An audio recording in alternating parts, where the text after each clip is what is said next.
Alors on va ce matin avoir une courte prédication parce que le temps passe. Non par la vue mais par la foi, c'est ce qui m'a guidé ces jours-ci dans la préparation. Dans 2 Corinthiens chapitre 5 verset 1, l'apôtre Paul écrit « Nous le savons en effet ». Et il dit ça dans le contexte de la résurrection des corps. Si notre corps, cette tente que nous habitons sur la terre, vient à être détruit, nous avons au ciel une maison que Dieu nous a préparée, une habitation éternelle qui n'est pas l'œuvre de l'homme. Car dans cette tente, nous gémissons, parfois avec des hernies discales, avec des douleurs, de l'arthrose, etc., parce que nous attendons, avec un ardent désir, de revêtir par-dessus ce corps notre domicile qui est de nature céleste. Si bien sûr cela se produit tant que nous sommes encore vêtus de notre corps, on parle de l'enlèvement, et non quand la mort nous en aura dépouillés, ce qui revient pratiquement au même. En effet, nous qui vivons dans cette tente, nous gémissons accablés, parce que nous voulons non pas nous dévêtir, mais revêtir un vêtement par-dessus l'autre. Ainsi, ce qui est mortel sera absorbé par la vie. C'est Dieu lui-même qui nous a destinés à un tel avenir et qui nous a accordé son esprit comme acompte des biens à venir. Nous sommes donc en tout temps pleins de courage, en tout temps pleins de courage. Et nous savons que tant que nous séjournons dans ce corps, nous demeurons loin du Seigneur, car nous vivons guidés par la foi, non par la vue. Et c'est ce qui va nous retenir ce matin, guidés par la foi, non par la vue. Que cette année, nous puissions vraiment marcher par la foi, et pas seulement uniquement par ce que nous voyons. 1 Pierre, chapitre 1, verset 8, « Jésus, dit l'apôtre Pierre, vous ne l'avez pas vu, et pourtant vous l'aimez. Mais en plaçant votre confiance en lui sans le voir encore, vous êtes remplis d'une joie glorieuse qu'aucune parole ne saurait exprimer. Amen. » Et en parlant de l'espérance de la résurrection, avec un corps glorieux, Paul est en train d'introduire le fait que la véritable nature d'un disciple, c'est de marcher non par la vue, mais par la foi. Il est donc nécessaire de ne pas uniquement regarder à ce que l'on voit, mais d'être guidé par notre foi. Et Pierre nous enseigne ici, plutôt nous renseigne sur un élément qui nous caractérise, puisque Jésus, nous l'aimons sans l'avoir vu.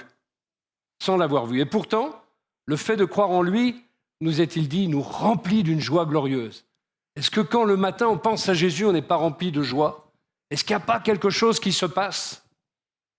Cette année, frères et sœurs, je vous souhaite vraiment les uns les autres, à nous tous, une année, qui soit couronnée des bienfaits du Seigneur. C'est ce qui d'ailleurs a été donné dans le bulletin de liaison, mais aussi de pouvoir continuellement marcher non par la foi, mais par la vue. Car si nous nous attachons, si on s'attache...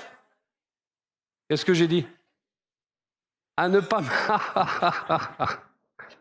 marcher par la vue, mais par la foi.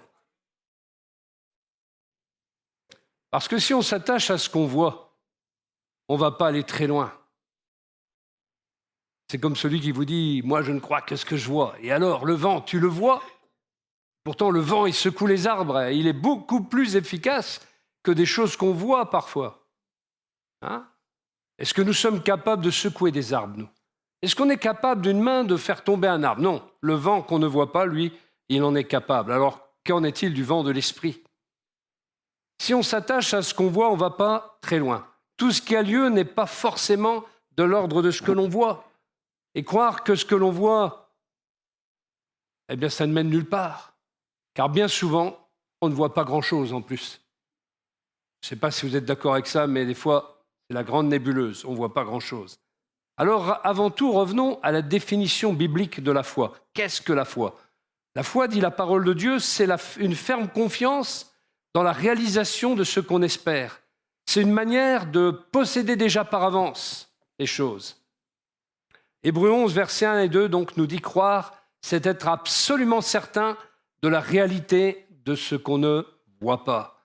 Si les hommes d'autrefois ont été approuvés par Dieu, c'est parce qu'ils ont eu cette foi-là? Voulons-nous être approuvés par Dieu? Ayons cette foi.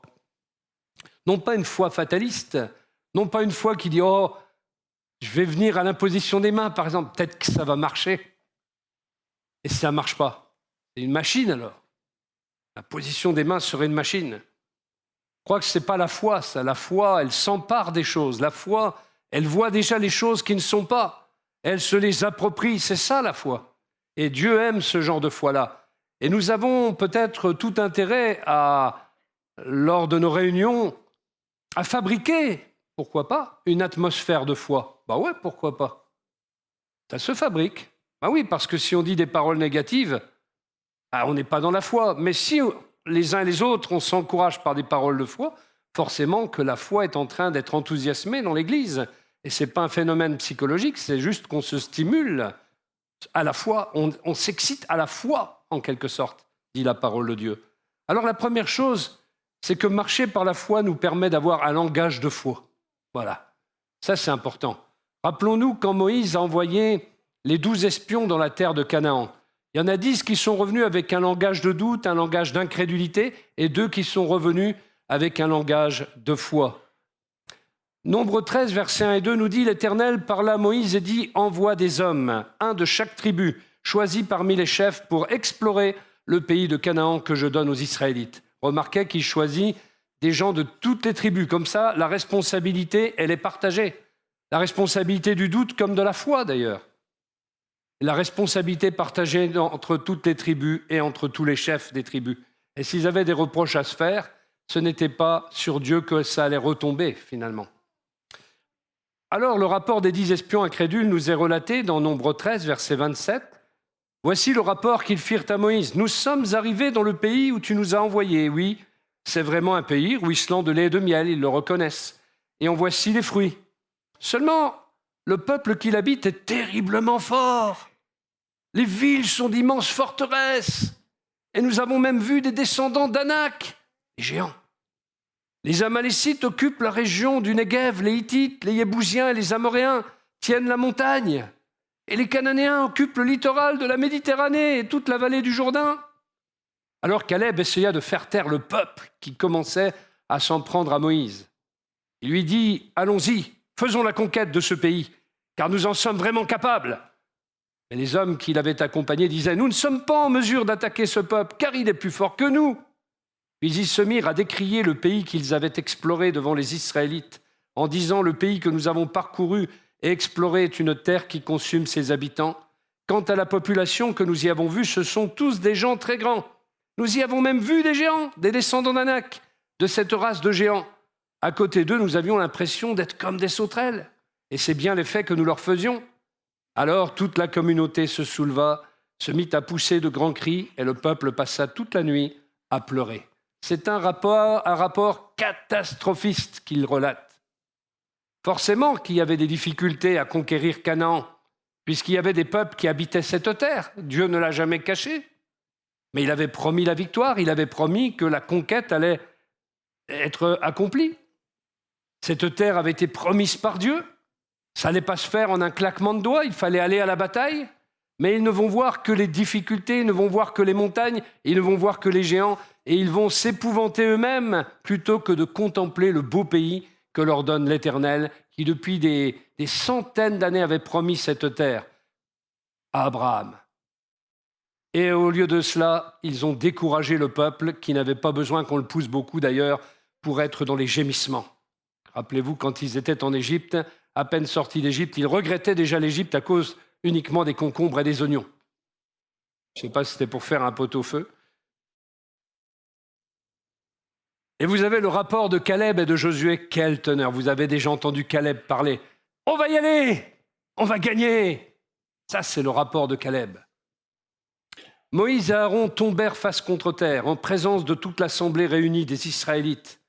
Josué, fils de Nun, et Caleb, fils de Jephouné, qui faisaient partie de ceux qui avaient exploré le pays, déchirèrent leurs vêtements et dirent à toute la communauté des Israélites « Le pays que nous avons parcouru et exploré est un excellent pays. » Ainsi parle un homme de Dieu. Si l'Éternel nous est favorable, il nous y mènera et il nous donnera ce pays ruisselant de lait et de miel. Seulement ne vous révoltez pas contre l'Éternel, Et n'ayez pas peur des gens de ce pays, car nous n'en ferons qu'une bouchée. Littéralement, il a dit, on va les hacher menus. Leur ombre protectrice s'est éloignée d'eux, tandis que l'Éternel est avec nous. Ne les craignez donc pas. Ça, c'est le langage de la foi. Et c'est à ça que nous sommes invités cette année, à un autre langage que celui des autres espions.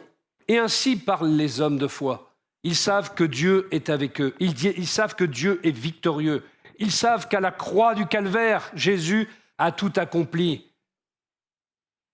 Le fondateur de notre assemblée s'appelait, j'espère que vous n'avez pas oublié quand même, Gaston Ramseyer. Et il disait, nous avons un grand Dieu. Et en face, il y a un petit diable. Ça, c'est bon. Hein? Eh bien, c'est comme ça qu'il parlait. Cela et d'autres choses bien pratiques d'ailleurs, dont on aurait raison de se souvenir pour ceux qui l'ont connu, parce que c'est important de revenir aux origines et de savoir quel esprit a guidé celui qui a fondé l'Église et quel esprit doit nous guider aujourd'hui. C'est le même. Et c'est de ce langage de foi que nous sommes invités à emprunter. Pas un langage de doute, pas un langage de négativisme tous les jours, pas un langage qui dit « Oh, ben, j'ai jamais vécu ça » ou « J'ai jamais expérimenté ça » ou « J'ai jamais entendu » ou « J'ai jamais vu des miracles ». Eh bien, pourquoi j'en vivrais aujourd'hui ? Eh bien, oui, tu peux en vivre. Parce que le langage que nous devons tenir, c'est que Dieu fait des miracles, que Jésus-Christ est le même hier, aujourd'hui et éternellement. Hébreux 13:8. Il n'a pas changé. Notre Dieu est le Père des Lumières, chez qui il n'y a pas d'ombre ni de variation. Alors réfléchissons, frères et sœurs, à quel est notre langage, comment nous parlons. Notre langage, c'est ce qui va nous faire reconnaître pour un homme de foi ou pour un incrédule. Alors attention à la manière dont nous parlons. Vous avez aujourd'hui des gens qui parlent plus du diable que de Dieu. Et c'est ce qu'il disait, le frère, justement. Le Gaston Ramseyer disait que beaucoup de gens parlaient trop du diable. Ils le voyaient partout. Mais par contre, c'est à la limite s'il parlait de Dieu. Et lui, il rétablissait les choses disant qu'il avait un grand Dieu et un petit diable en face. Il y en a même qui pensent que pour aller évangéliser, il faut avoir des armures plus que doublées par des années de prière. Alors si vous mourrez pendant ces années de prière, vous n'irez jamais évangéliser. Parce qu'il faut prier avant d'évangéliser. Bien sûr qu'il faut prier, mais il faut prier chaque fois qu'on va évangéliser, tout simplement. Mais ne justifions pas une inaction en se réfugiant derrière la prière qu'on ne fait même pas. Dieu, dans sa parole, nous envoie. Et si Dieu nous envoie, il est notre armure, il est notre bouclier, comme il l'était pour Abraham, et cela nous suffit. La prière doit juste précéder nos assauts dans ce domaine. Assaillons l'ennemi, assaillons les villes, emparons-nous des murailles.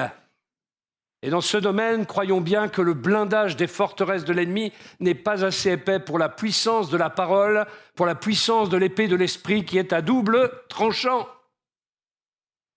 Gaston Ramseyer disait donc « Je marche avec un grand Dieu et je fais face à un petit diable ».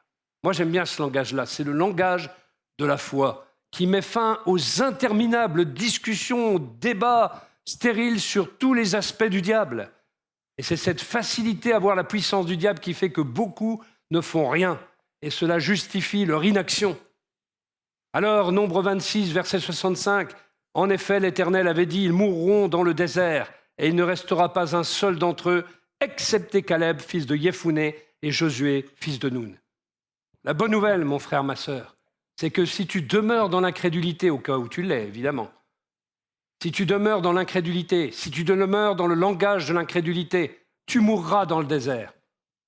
Ce n'est pas une bonne nouvelle. La bonne nouvelle, c'est que ça va vous faire peur.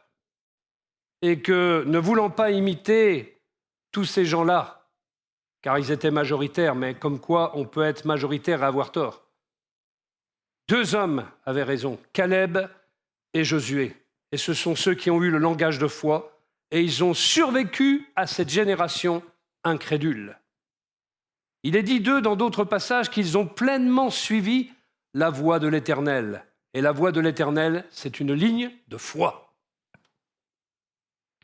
On lit dans un autre texte, les fils de Juda s'approchèrent de Josué à Gilgal. Et Caleb, fils de Yéphoné, le Kénisien, lui dit, « Tu sais ce que l'Éternel a déclaré à Moïse, homme de Dieu, au sujet de moi et au sujet de toi, à Kadès-Barnéa. J'étais âgé de 40 ans lorsque Moïse, serviteur de l'Éternel, m'envoya de Kadès-Barnéa pour explorer le pays. Et je lui fis un rapport avec droiture de cœur. Mes frères qui étaient montés avec moi découragèrent le peuple. Mais moi, je suivis pleinement la voie de l'Éternel, mon Dieu. Et ce jour-là, Moïse jura en disant, « Le pays que ton pied a foulé sera ton héritage à perpétuité, pour toi et pour tes enfants, parce que tu as pleinement suivi la voie de l'Éternel, mon Dieu. Maintenant, voici, l'Éternel m'a fait vivre, comme il l'a dit. Il y a 45 ans que l'Éternel parlait ainsi à Moïse, lorsqu'Israël marchait dans le désert. Et maintenant, voici, je suis âgé aujourd'hui de 85 ans. Je suis encore vigoureux au jour où Moïse m'envoya. J'ai autant de force que j'en avais alors, soit pour combattre, soit pour sortir et pour entrer. Donne-moi donc cette montagne dont l'Éternel a parlé dans ce temps-là, car tu as appris alors qu'il s'y trouve des Anakim, des géants, et qu'il y a des villes grandes et fortifiées. L'Éternel sera peut-être avec moi, et je les chasserai comme l'Éternel a dit. 85 ans. Et voilà le langage de la foi. Il y a des jeunes qui n'ont pas un langage de foi. Il y a des personnes entre deux âges qui n'ont pas ce langage de foi. Et il y a ce vieillard, Caleb, qui avait ce langage de foi. Mais il n'a pas fait que parler. Je n'ai pas retenu le passage, mais juste à la suite, dans l'autre chapitre, il va sur la montagne, il va combattre, il va gagner et il prend son héritage. Waouh! Ça, c'est le langage de foi et les exploits qui vont avec.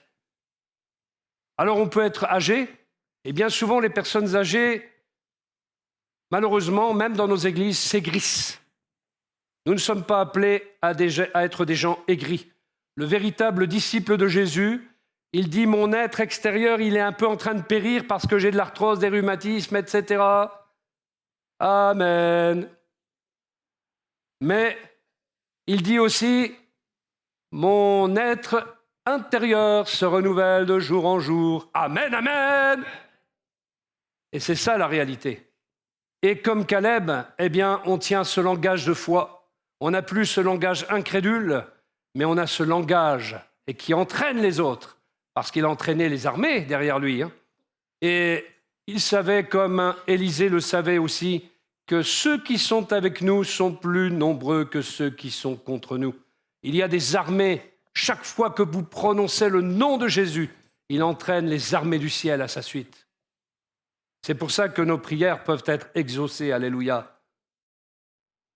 Mais il disait, je les chasserai. Il savait qu'il pouvait faire des exploits avec Dieu. Avec mon Dieu, je ferai des exploits. On le chante en plus. Si seulement on mettait en pratique ce qu'on chante. Parce qu'on chante de belles choses, vous savez.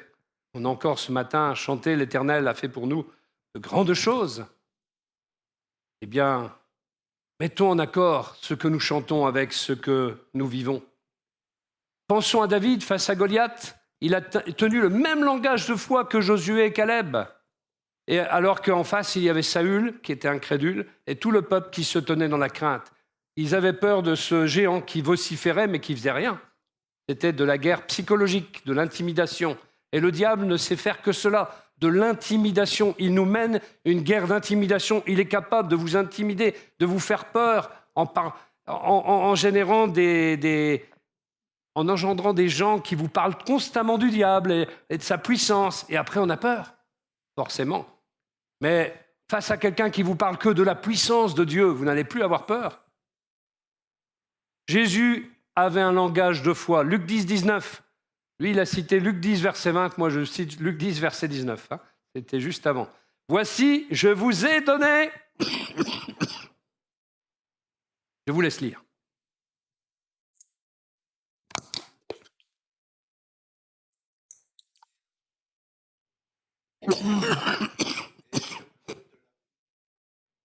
Alors, j'espère que vous lisez pareil que moi.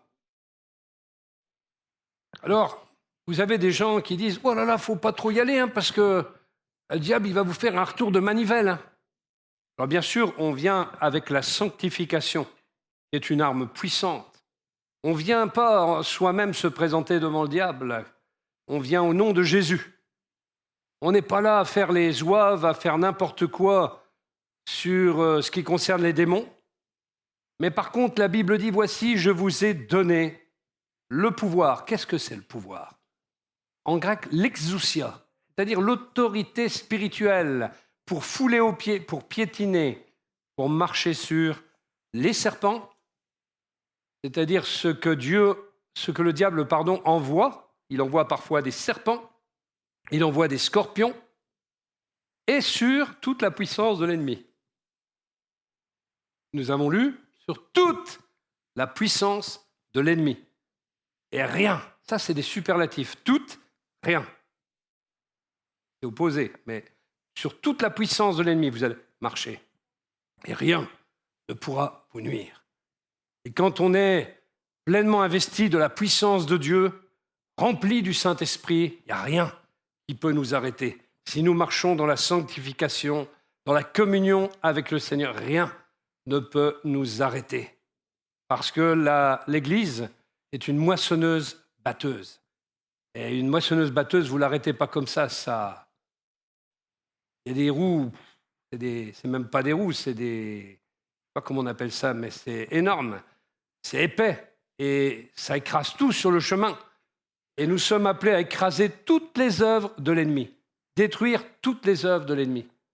Alors il n'y a pas à avoir peur du diable.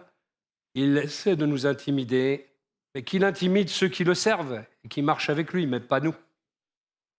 Comme Josué et Caleb l'ont démontré, la foi produit des œuvres bonnes parce que la foi voit les promesses.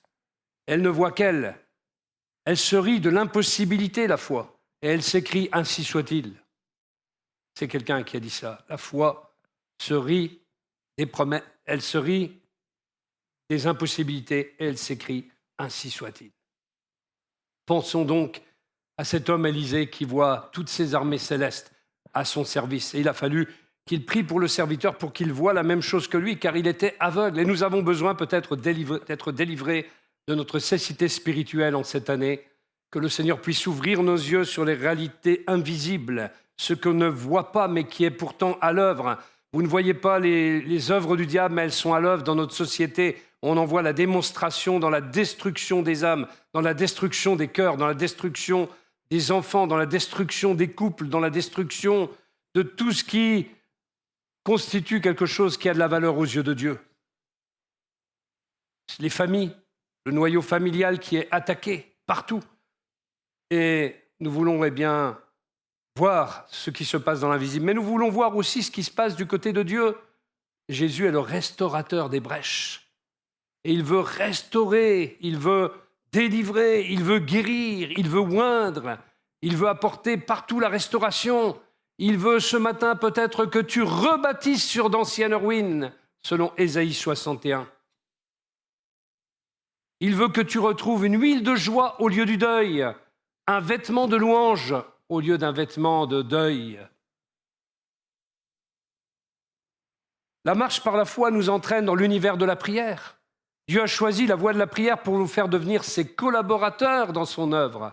Nous ne sommes pas des machines à prier, nous sommes des collaborateurs de Dieu. Et la prière est la seule voie qui nous permette d'être utilisés efficacement par Dieu. Même Jésus a prié. Alors, crois-tu pouvoir te passer de la prière pour servir Dieu ? La prière est essentielle pour la progression du royaume de Dieu sur cette terre, pour que la volonté de Dieu se fasse sur cette terre. Beaucoup de choses se produisent en dehors de la volonté de Dieu, c'est vrai, mais nous devons prier pour que sa volonté soit faite. On l'a chanté tout à l'heure, que son règne vienne, que ton règne vienne, que ta volonté soit faite sur la terre, comme elle est faite au ciel. En quelque sorte, nous devons faire descendre le ciel sur la terre par nos prières, que le royaume de Dieu continue de s'étendre dans les cœurs. Nous demandons et ensuite il agit. Tout ce que vous demanderez en mon nom, je le ferai, dit-il. Ce n'est pas pour demander une Rolex. D'ailleurs, personnellement, je m'en fous royalement d'une Rolex. Ou une douzaine de Rolls-Royce pour les ranger dans un garage et ne jamais s'en servir. Ce monde, ce qu'il a besoin, c'est de l'Évangile et c'est ce que nous devons demander à Dieu en son nom, dans le nom de Jésus. C'est d'être efficace pour répondre aux besoins de ce monde. Matthieu 18, verset 19, j'ajoute que si 2 d'entre vous se mettent d'accord ici-bas au sujet d'un problème pour l'exposer à mon Père Céleste, il les exaucera. Mettons-nous d'accord. Soyons de ceux qui prient.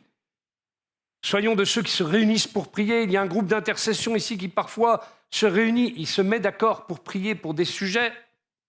Puissions-nous multiplier ce genre d'initiatives. Puissions-nous, lors du temps de prière, nous mettre d'accord. Pour se mettre d'accord pour prier à la réunion de prière, encore faut-il y être. Il faut être là physiquement pour pouvoir se mettre d'accord. Comment voulez-vous vous mettre d'accord, sinon, sur un sujet, si vous n'êtes pas là? Alors, soyons des hommes et des femmes qui aiment la prière et qui vivent le temps de prière collectif. En tant qu'Église, il nous faut encore cette année accentuer ce type d'accord pour faire des percées dans les ténèbres et voir aussi se dérouler un impact spirituel pour le salut des âmes perdues. Troisième chose, la marche par la foi doit nous pousser vers l'avant, jamais vers l'arrière. Je vous rappelle ce que je disais à quelques vieillards il y a quelque temps dans une église où on m'accueille, un des personnages principaux de l'église me dit « C'était mieux avant ». J'ai bien saisi tout de suite de quoi il s'agissait et je lui ai dit « Ça m'étonnerait, c'est pas comme ça que je vois les choses personnellement, je suis pas d'accord avec vous. Le meilleur est devant nous puisque Jésus revient bientôt. » Et un encouragement a suivi pour les vieillards et les vieillards ont été revigorés. Il rajeunit le vieillard comme l'aigle.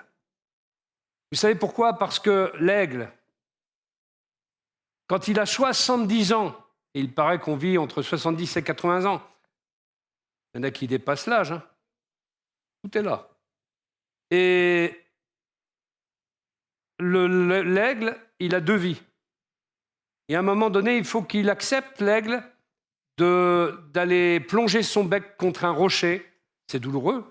Il va se fracasser le bec contre un rocher. Mais avant cela, il doit monter de plus en plus haut, il doit surmonter quelques difficultés. Et n'avons-nous pas des difficultés à surmonter? N'avons-nous pas des combats, des luttes contre nous-mêmes, bien souvent, pour nous élever?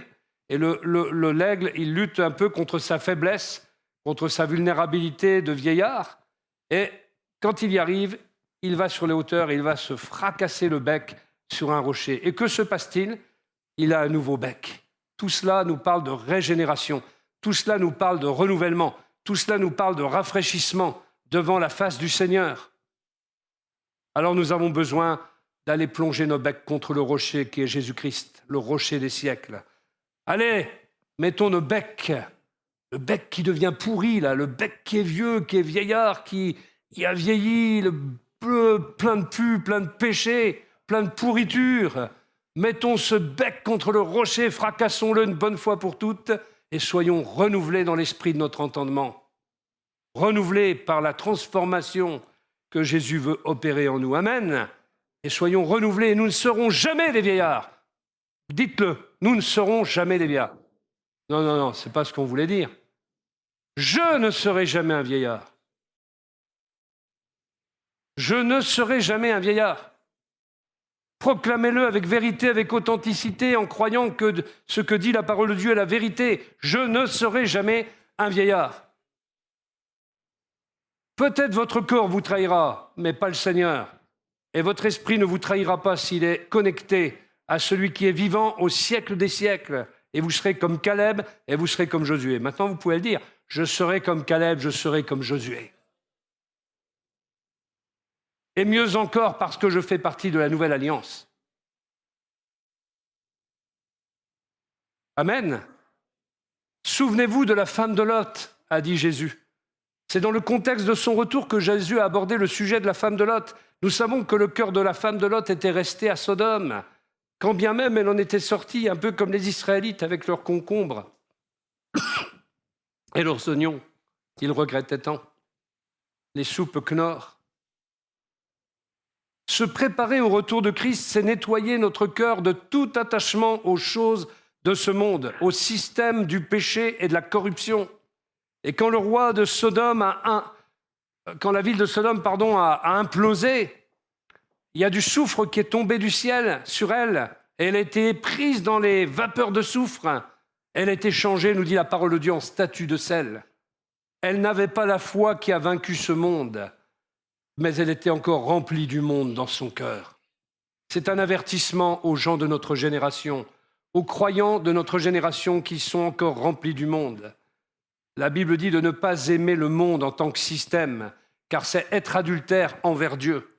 Abraham était dans l'alliance avec Dieu, mais pas Lot. Et c'est ainsi que dans l'ivresse, il va ensuite engendrer incestueusement des peuples qui vont devenir les pires ennemis d'Israël. Philippiens 3, verset 13, l'apôtre Paul dira « Non, mes frères, je n'ai pas du tout l'impression d'être un homme arrivé.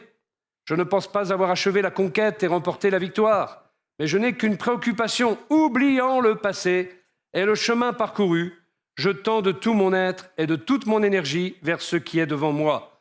Les yeux rivés au but, je m'élance vers le prix de la course que Dieu nous appelle à recevoir là-haut, vers la vie céleste dans la communion avec Jésus-Christ.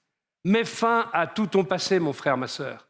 Ne regarde pas les échecs du passé. Ne regarde pas, ou si tu les regardes, saisis-toi comme des enseignements, mais ne les regarde pas comme quelque chose que tu vas revivre, mais porte-toi en avant vers les victoires que Dieu va t'accorder. C'est ce que faisait l'apôtre Paul. Sa seule préoccupation, oublier le passé, oublier le chemin parcouru pour tendre de tout son être, de toute son énergie vers ce qui était devant lui. Amen. Les yeux rivés au but, il s'élance vers le prix de la course, la vie céleste, dans la communion avec Jésus-Christ. Il se rappelle qu'il va au ciel. Il se rappelle qu'il n'est pas de ce monde, mais qu'il est qu'un pèlerin sur cette terre. Et nous avons tendance parfois à oublier cela. Enfin, la marche par la foi m'amène à la plénitude.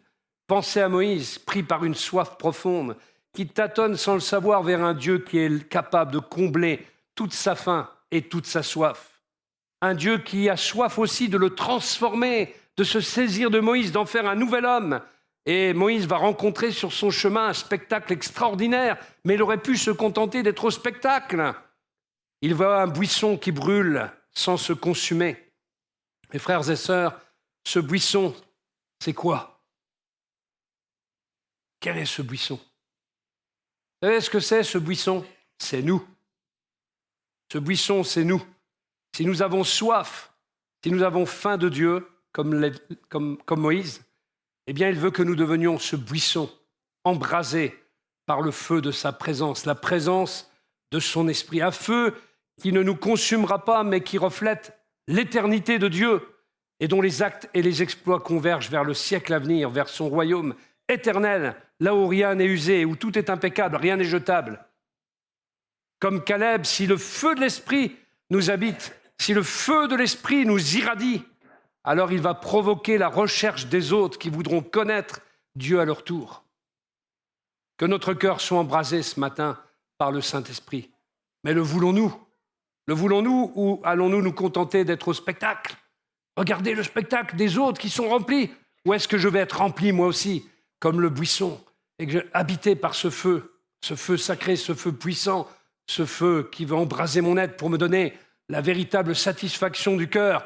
C'est ça qui va me purifier de l'amour de ce monde, de l'adultère avec ce monde. C'est ce feu, quand il m'habite, qui me donne le zèle, la sainteté, la foi, le langage de foi, la plénitude. C'est ce que le Seigneur veut, baptiser dans son esprit, remplir du Saint-Esprit son peuple pour qu'il soit équipé spirituellement, revêtu de puissance et de feu pour consumer les œuvres de l'ennemi. Et que son peuple soit des Caleb qui voient les promesses de Dieu et suivent pleinement les voies, la voie de Dieu, la ligne de foi. Alors, conclusion, marchons par la foi et non par la vue. Nourrissons-nous des promesses de Dieu et faisons-en nos rêves. Ces promesses sont oui, amen. Elles doivent s'accomplir. Marchons ainsi tout au long de cette année dans la victoire de Dieu. Il nous y appelle et il nous appelle à de grandes choses. Cela nous a été rappelé.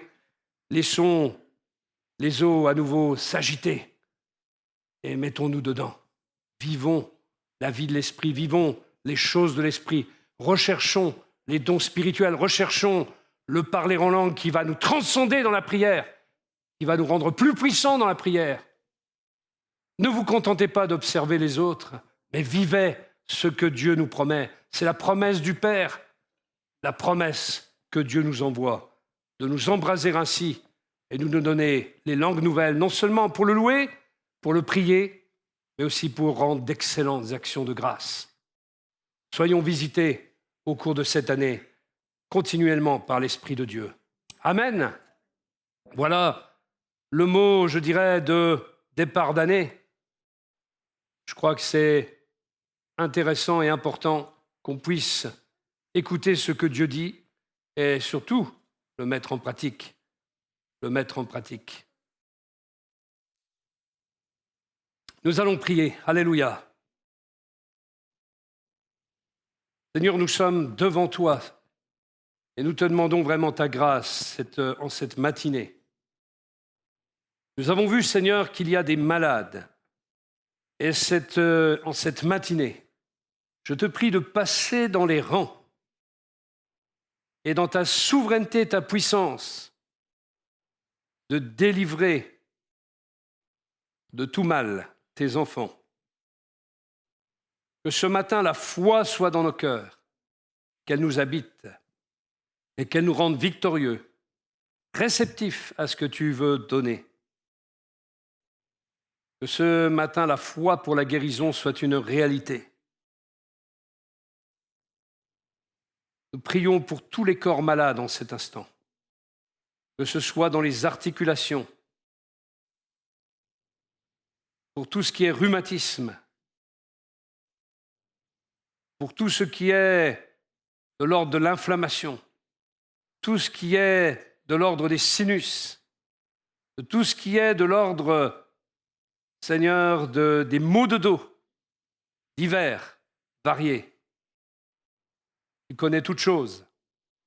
Tout ce qui est de l'ordre, Seigneur, des maladies graves, nous prions au nom puissant de Jésus, afin que tu guérisses totalement, instantanément, parce que tu es le Dieu Tout-Puissant, et nous te louons, nous t'acclamons pour ce que tu as fait pour notre frère, mais nous savons que tu vas le faire aussi pour d'autres.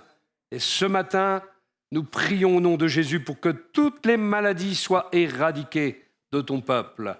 Tu es le Dieu qui garde ton peuple. C'est toi qui guéris. Alléluia. Et ce matin, nous te faisons confiance.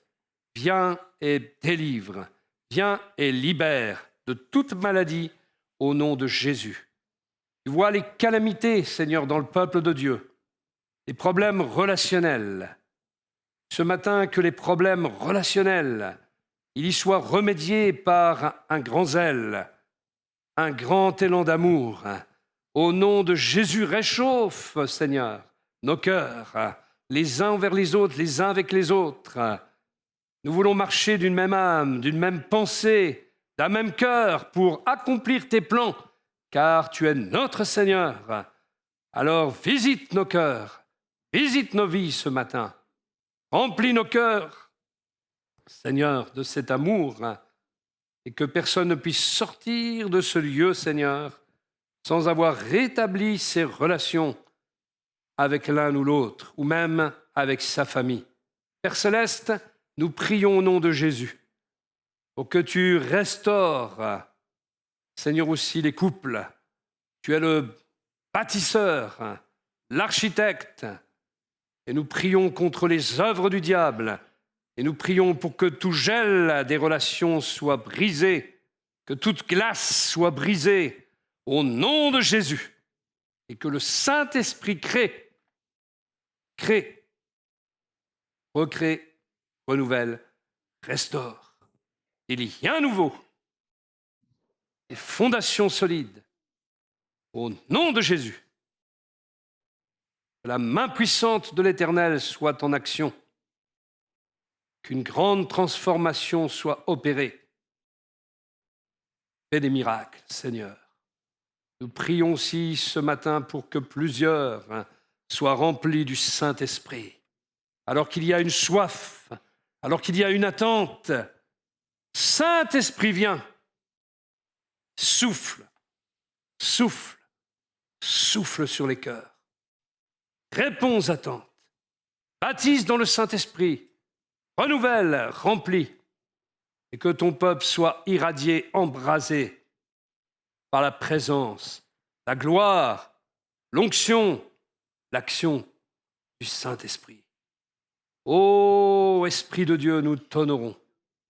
Nous t'honorons parce que tu nous fais la grâce de faire vivre cette Église, de nous faire vivre nous-mêmes. Tu es l'esprit de vie. C'est toi qui donnes vie à la parole. C'est toi qui donnes vie à tout ce qui se passe dans l'Église. Alors Seigneur, nous prions pour que ton Saint-Esprit, ô notre Dieu, agisse puissamment dans les vies, dans les cœurs, qu'il soit reçu. Revêt ton peuple de puissance. Revêt ton peuple. Accorde à ton peuple les dons spirituels. Au nom de Jésus-Christ. Merci Seigneur pour cette matinée. Tu es le Dieu merveilleux, le Dieu tout-puissant et glorieux que nous servons. Tu es fidèle et nous te faisons confiance pour tout ce qui va se passer dans la suite des jours. Amen. Amen. Alléluia. Sois béni, Seigneur.